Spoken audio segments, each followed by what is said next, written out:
하나님 말씀은 열왕기하 15장입니다. 열왕기하 15장 8절에서 31절까지의 말씀인데 8절에서 12절까지만 우리 교독하도록 하겠습니다. 열왕기하 15장 8절에서 12절까지의 말씀을 교독합니다. 열왕기하 15장 8절입니다. 유다의 왕 아사랴의 제38년에 여로보암의 아들 스가랴가 사마리아에서 6달 동안 이스라엘을 다스리며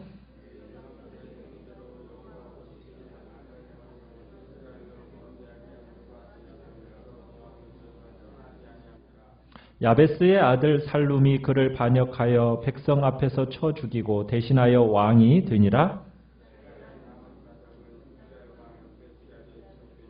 같이 읽습니다. 여호와께서 예후에게 말씀하여 이르시기를 내 자손이 4대 동안 이스라엘 왕위에 있으리라 하신 그 말씀대로 과연 그렇게 되니라. 아멘.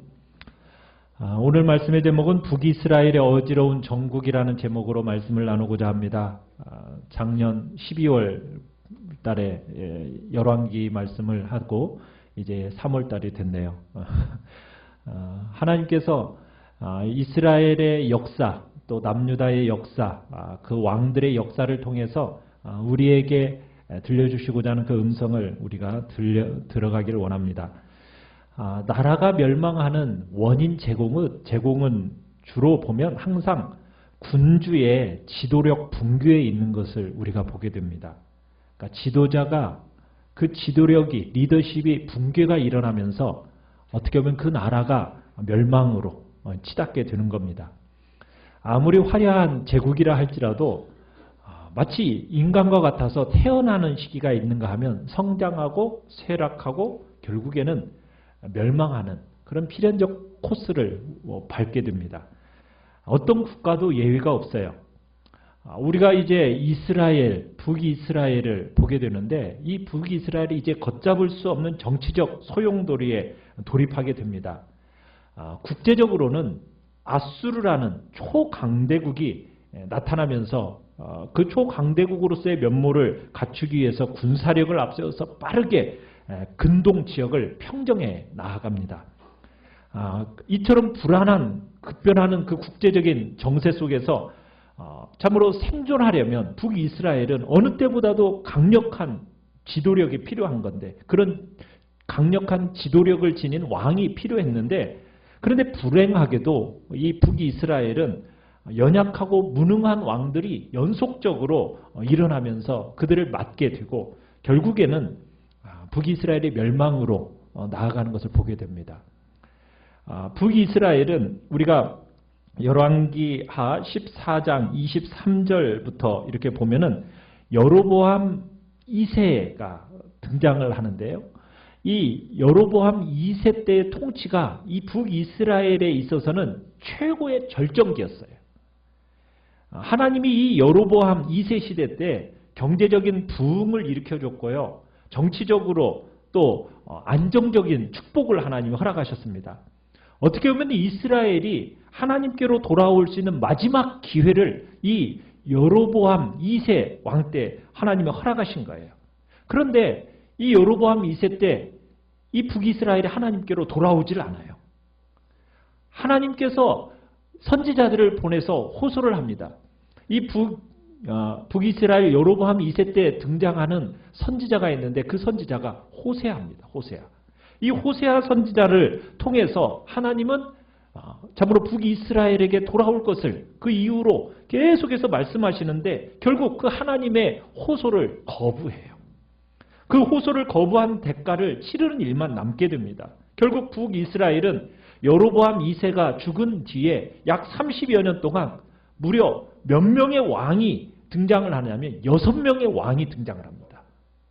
무려 6명의 왕이 30여 년 동안 왕위 쟁탈전을 벌이는 거예요. 그 중에 5명은 자기 가까운 신복에 의해서 죽임을 당하는, 살해를 당하는 대혼란의 정국으로 이 북이스라엘이 빠져들게 되는 겁니다. 결국 남쪽 유다는 정확하게 남유다보다도 136년 먼저 멸망하고 말게 됩니다. 오늘 우리가 열왕기하 15장 8절에는 이제 북이스라엘의 14대 왕 여로보암의 아들인 스가랴가 왕으로 등극하게 됩니다. 스가랴는 어떻게 보면 북이스라엘에서도 가장 강성했던 왕조 하면은 바로 어떤 왕조냐면 예후 왕조예요. 예후 왕조. 북이스라엘은 한 200여 년의 세월을 동안 왕을 이제 국가가 지속이 되는데 그 중에 이 예후 왕조가 절반의 통치 기간을 다스립니다. 95년이라는 세월을 이 예후 왕조에 의해서 통치를 받게 돼요.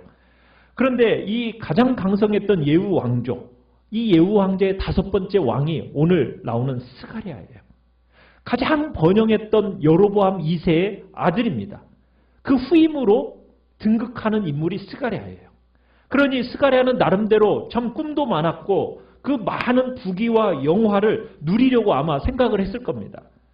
그런데 그의 통치 기간은 얼마 됐다고 지금 얘기를 하고 있습니까? 8절에 보니까 얼마나 다스렸대요? 6달. 6개월밖에는 왕으로서 그 왕 위에 있지 못했다라는 거예요.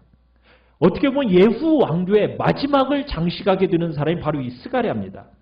그의 말로는 참 비참해요. 그 비참함이 어떻게 나타나느냐? 우리가 10절에 보면은 그 스가랴를 반역한 사람이 한 사람 나타나죠. 그 사람이 누구입니까? 살룸이라는 신하가 반역을 해서 이 스가랴를 죽여요. 그런데 죽이는 것도 어떻게 죽이느냐? 살룸이 모든 백성이 보는 앞에서 백주대낮에 왕을 참살합니다. 그러니까 왕으로서도요, 참 수치스럽게 백성 앞에서, 모든 백성들이 보는 앞에서 공개적으로 처형당하는 비극적 최후를 마친 왕이 바로 이 스가랴라는 거예요. 왜 이런 결과를 낳았겠어요? 9절을 가보시면은 그 이유가 뭐냐? 이스라엘의 다른 왕들처럼 나라의 창시자였던 여로보암의 이 죄의 굴레를 벗어나지 못했기 때문이라는 거예요. 그래서 하나님이 이 스가랴를 버리셨고 그의 신복들로부터 버림당하여 공개적으로 왕이 죽임을 당합니다. 여러분, 그런데 왕이 공개적으로 죽임을 당하면은 그 왕을 죽인 그 사람을 보통은 어떻게 합니까? 이 백성들이 일어나서 그 사람을 잡아서 그 다음에 그 아들을 왕으로 세우든지 보통 그렇게 하잖아요. 그런데 이 살룸이 별 문제 없이 새로운 왕으로 등극을 하게 되는 거예요. 그것은 그만큼 이 스가랴가 백성들로부터 뭘 잃었다라는 거예요?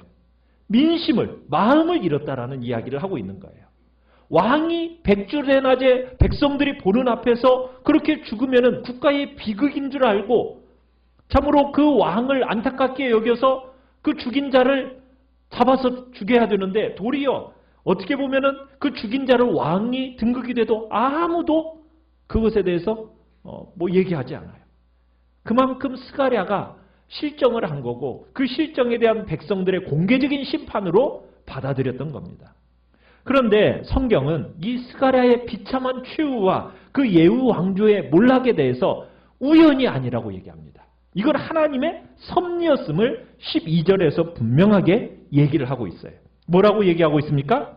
여호와께서 예후에게 말씀하여 이르시기를 내 자손이 4대 동안 이스라엘 왕위에 있으리라 하신 그 말씀대로 과연 그렇게 되니라. 여러분, 예후는 아합 집안을 몰살시킨 사람이에요.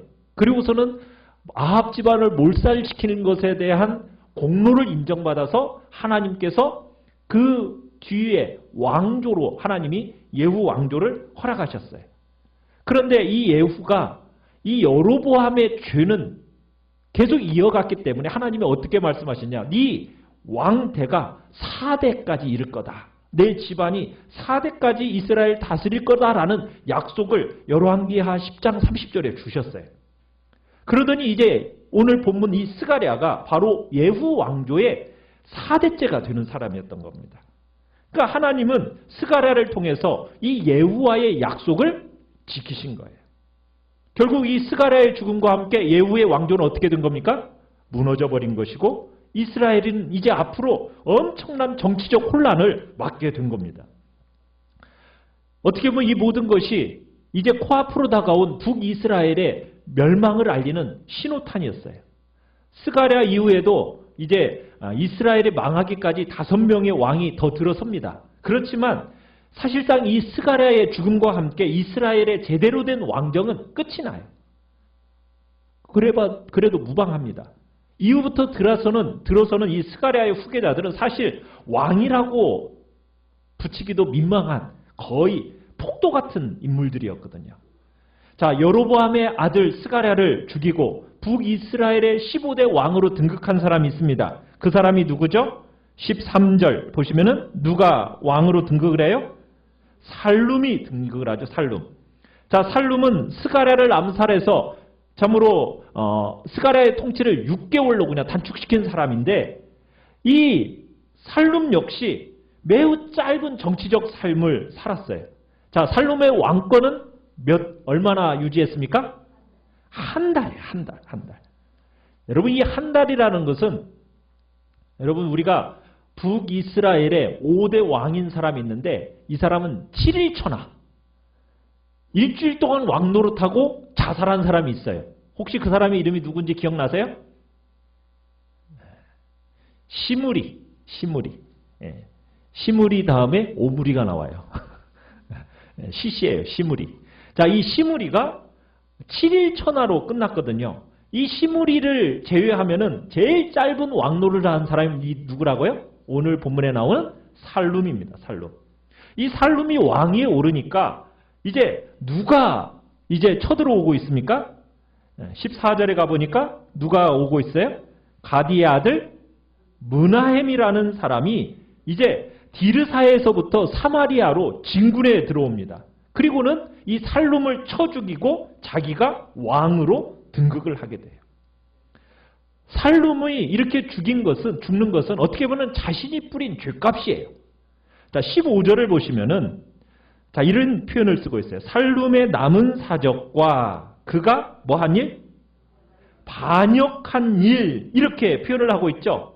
그러니까 살룸이 스가랴를 반역한 일이라고 이렇게 성경이 기록하고 있다는 걸 볼 때 살룸이 스가랴를 살해한 것은 결국 자신의 탐욕 때문이었다는 것을 성경은 이야기하고 있는 겁니다. 물론 스가랴에 대한 하나님의 심판의 섭리가 어떻게든 행해졌을 거예요. 그러나 그렇다고 해서 왕을 함부로 시해하는 이 살룸의 탐욕에 대한 죄, 살인은 하나님이 묵과하고 지나갈 수가 없었던 겁니다. 아무리 악한 권력이라 할지라도 하나님이 허락하신 권력을 상대로 하나님의 지시 없이 함부로 칼을 휘두르면 안 되는 거예요. 우리가 다윗과 사울의 이야기를 보면 다윗을 사울이 그렇게 그냥 죽이려고 집요하게 쫓아다니지 않습니까? 그런 사울왕을 다윗이 죽일 기회가 몇 번이나 있었어요? 2번 있었어요. 2번. 그죠? 2번 죽일 기회가 있었어요. 그런데 하나님의 기름 부음 받은 왕이라고 하면서 다윗은 자신이 죽일 수 없다고 하면서 죽이지 않았었잖아요. 결국 사울은 어떻게 됐죠? 다윗이 죽이지 않았지만 다른 방법으로 하나님의 심판을 받아서 죽게 되잖아요. 다윗이 그 전에 함부로 개인적인 원하로 칼을 휘둘렀다면 아마 다윗도 하나님의 진노를 샀을 겁니다. 하지만 오늘 본문 살룸이 권력 욕에 사로잡혀서 암살을 시행했는데 이 시행한 죄값을 결국 이 므나헴을 통해서 받게 되는 거예요. 결국 자신의 재위 얼마 만에? 한 달 만에 자기의 측근의 손에 의해서 암살을 당하고 맙니다. 자, 살룸을 제거하고 이제 북이스라엘의 16대 왕으로 등극하는 사람 누가 등극을 하게 됩니까? 므나헴이 등극하게 되죠. 자, 이스라엘의 새 왕이 된 므나헴. 이 사람은 어떻게 보면 예후의 마지막 군주였던 스가랴의 장군이에요. 스가랴 왕의 장군인데 이 사람이 14절에 가보시면은 디르사라는 곳, 이 디르사는 어떤 곳이냐면 북이스라엘의 초기 수도예요. 이 초기 수도였던 이 디르사의 군사적 통치자가 바로 므나헴이었습니다. 근데 이 므나헴은요, 살룸보다도 더 잔혹한 인물이에요. 이 사람이 권력을 잡겠다는 딱 목표를 가지고 나니까는 수단 방법을 가리지 않습니다. 반란군을 이끌고 사마리아로 진군하는 과정 속에요. 자, 16절에 보시면은 16절 그때에 므나헴이 디르사에서 와서 딥사와 그 가운데 있는 모든 사람과 그 사방을 쳤으니 이는 그들이 성문을 열지 아니하였습니다. 무슨 얘기예요?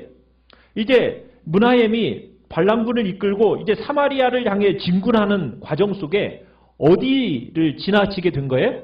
딥사라는 성을 지나치게 된 거예요. 그런데 이 딥사라는 곳에서 성문을 닫고서는 뭐 저항을 하는 거예요. 므나헴을 왕으로서 인정하지 않겠다라는 거예요.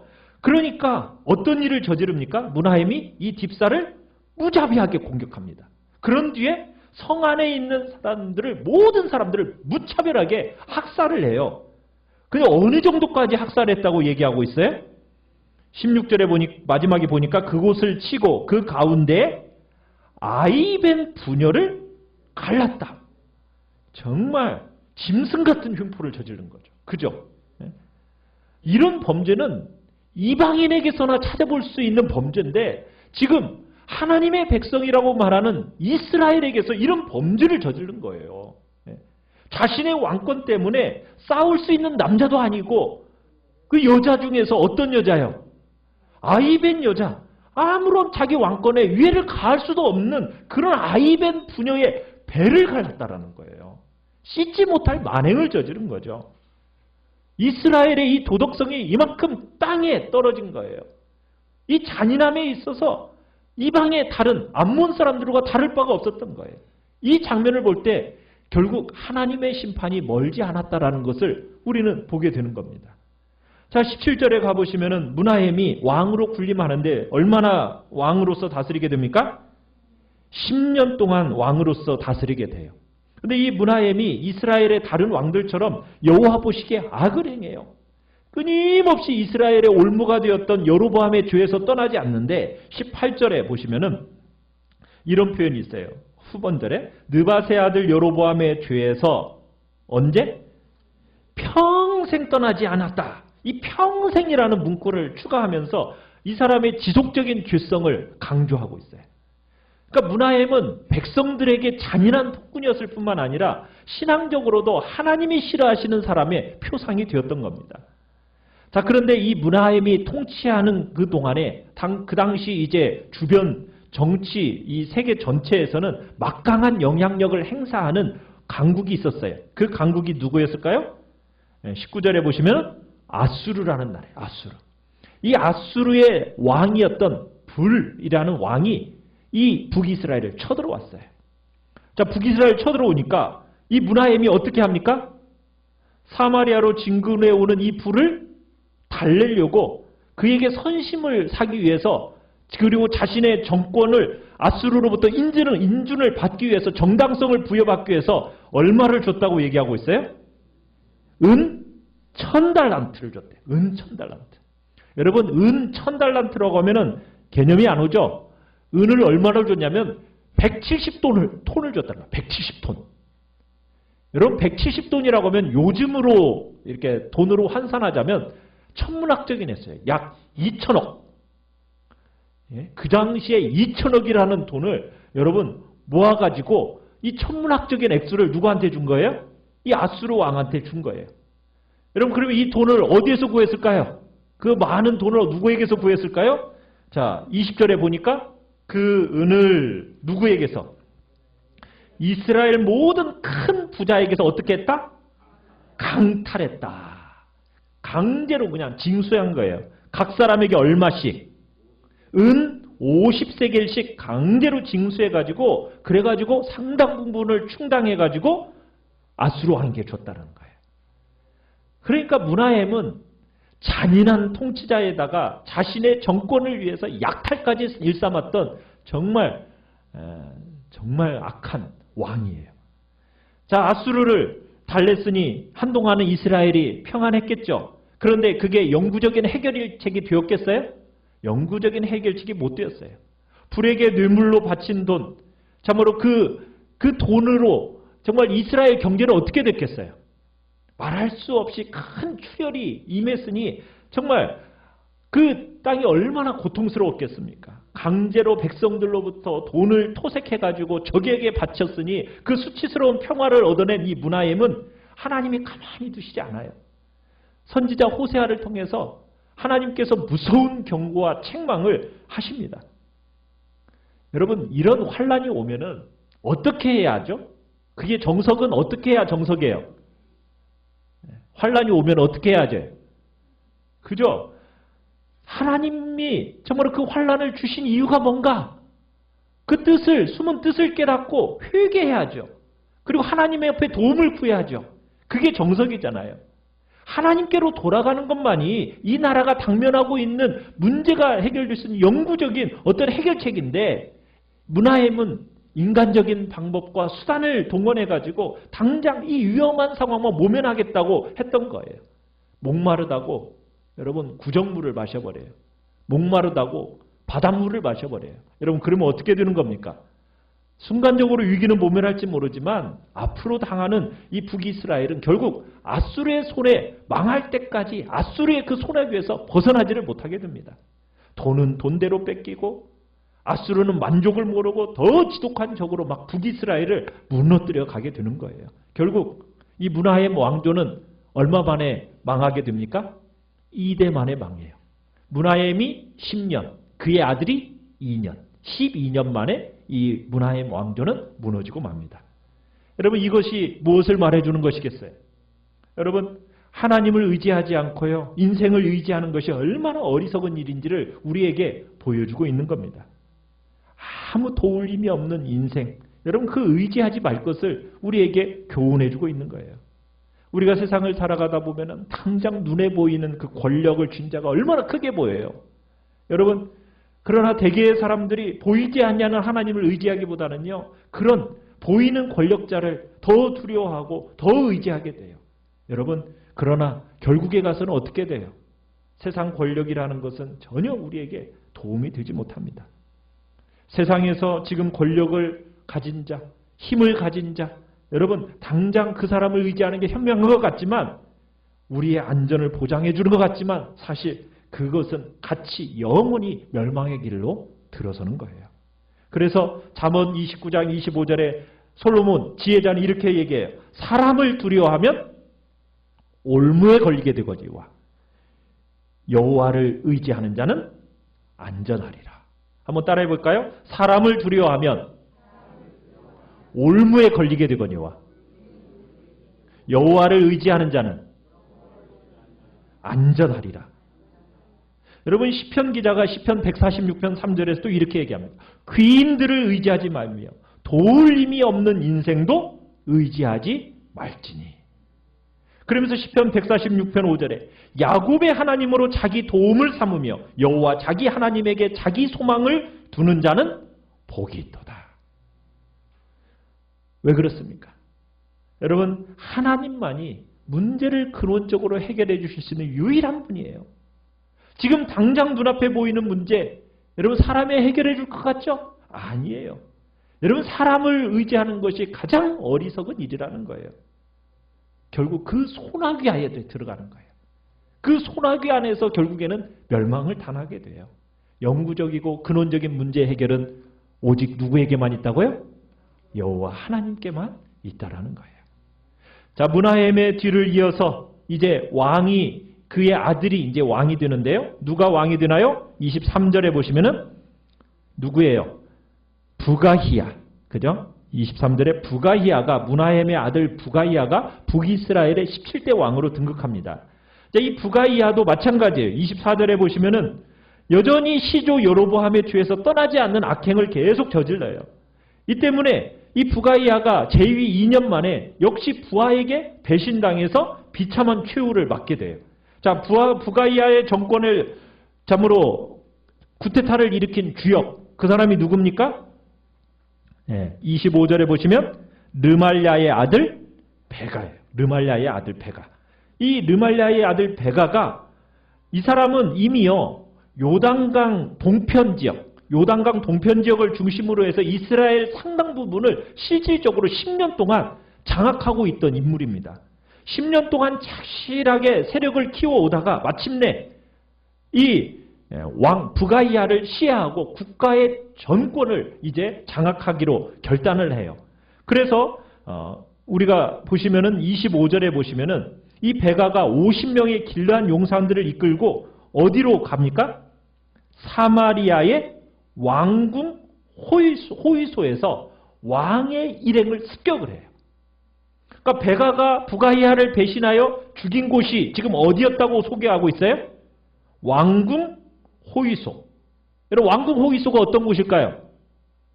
왕궁에서도 가장 높은 곳에 위치한 요새화된 성체입니다.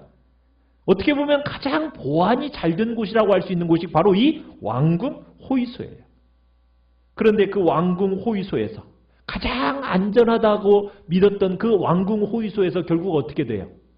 죽임을 당하고 말아요. 여기서 뭘 얘기해 주는 거예요? 여러분, 이 세상에서 가장 안전하다고 말하는 곳이 가장 안전한 곳이 될 수 있나요? 아니라는 거예요. 천혜의 요새에서 수많은 경호원들의 참으로 경호를 받아 여러분 산다고 해도요, 여러분 소용이 없는 거예요. 하나님을 거역한 제왕은 안전하게 피할 수 있는 곳, 세상 어느 곳에도 없는 겁니다. 여러분, 우리의 견고한 요새요, 우리의 피할 피난처는 어디일까요? 그렇죠, 하나님이에요. 성도의 위기와 성도의 그 해악 가운데서 진정 의지할 참 구원의 피난처는 다른 곳에 있지 않습니다. 오직 하나님만이 우리의 유일한 피난처가 되시는 거예요. 하나님께 피하는 것이 세상 사람의 눈으로 볼 때는 어떻게 보면 가장 허망하고 어리석게 보일지 몰라요. 그러나 여러분, 오직 하나님만이 피하는, 하나님께만 피하는 것이 여러분 유일한 우리의 소망이요, 그곳이 우리의 안전이라는 거 우리는 믿어야 돼요.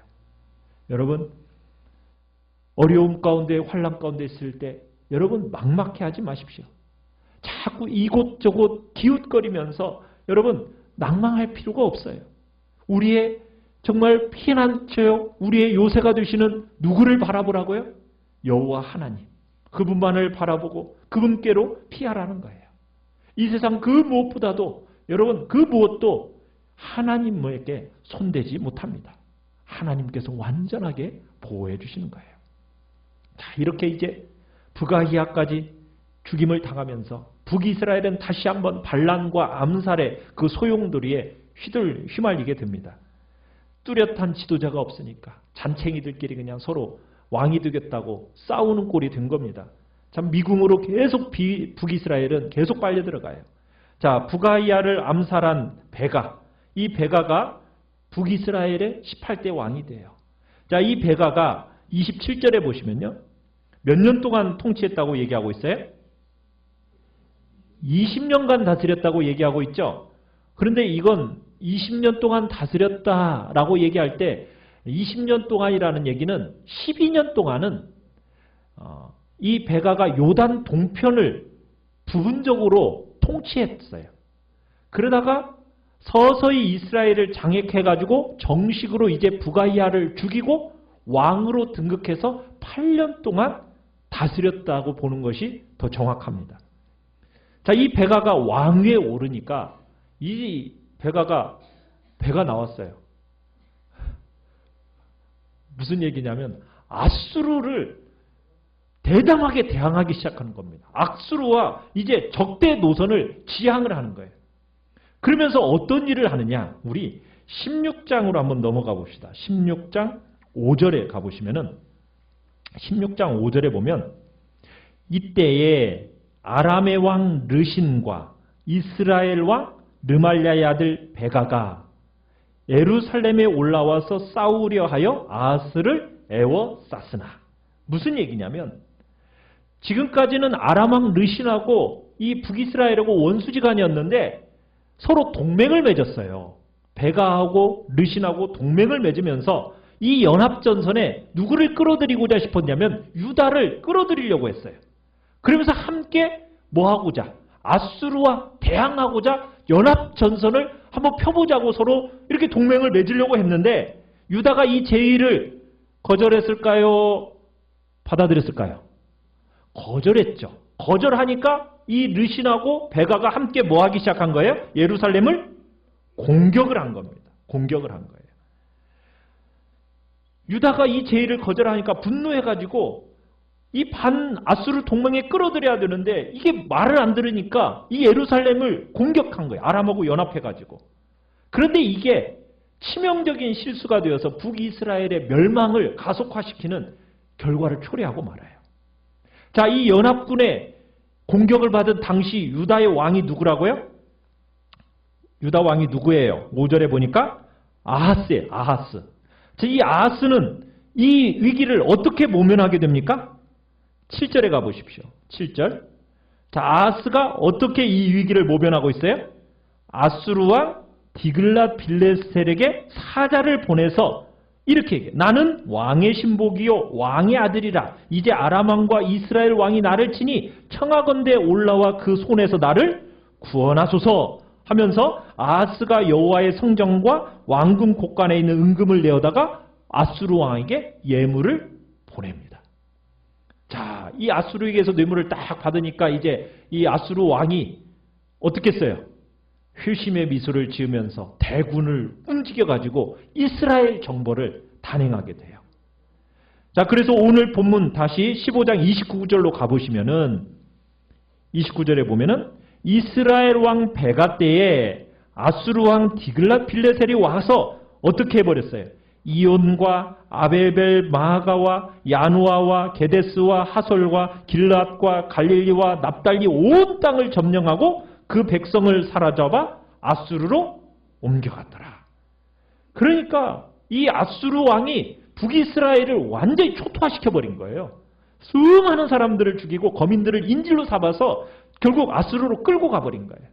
그러면서 포로가 된 이스라엘 사람들이 귀족, 기술자, 청년, 젊은 여인들 모두 다 아수르로 그렇게 끌려가 버리는 거예요.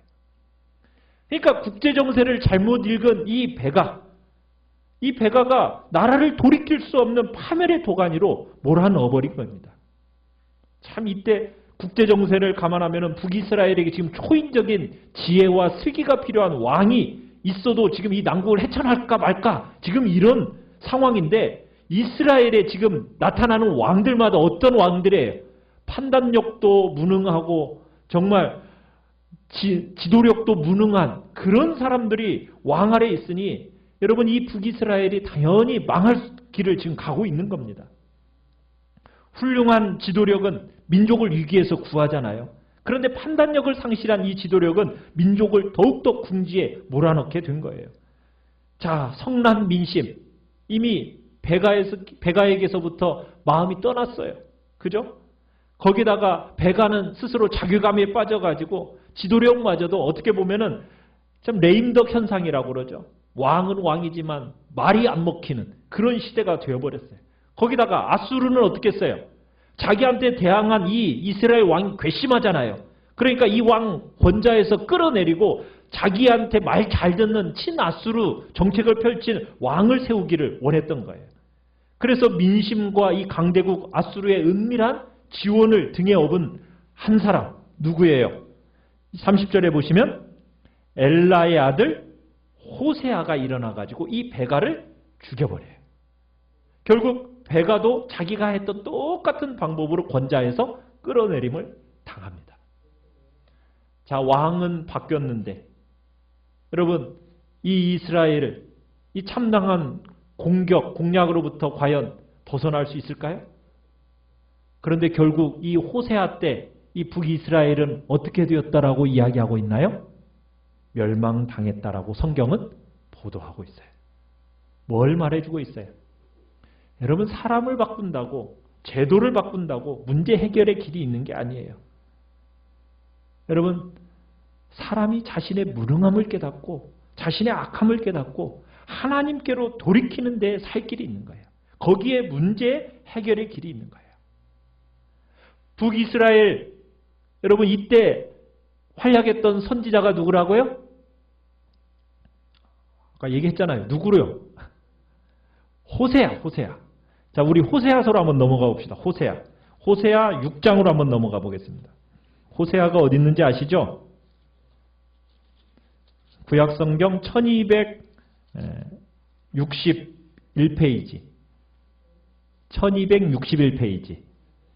다니엘, 호세아. 다니엘 다음에 호세아가 있어요. 호세아 6장 1절, 2절 우리 같이 한번 읽어봅시다. 1261페이지입니다.